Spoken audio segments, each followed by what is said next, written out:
Ilan taon ka na ma?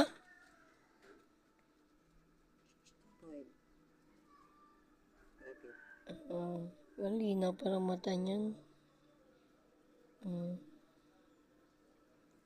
Na-miss niya yung pagmamanicure. Wala lang magawa. Nilagyan ng kulay yung kuko.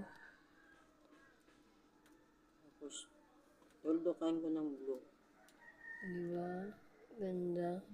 Parang paa ng bukid. Magbubukid. Diba?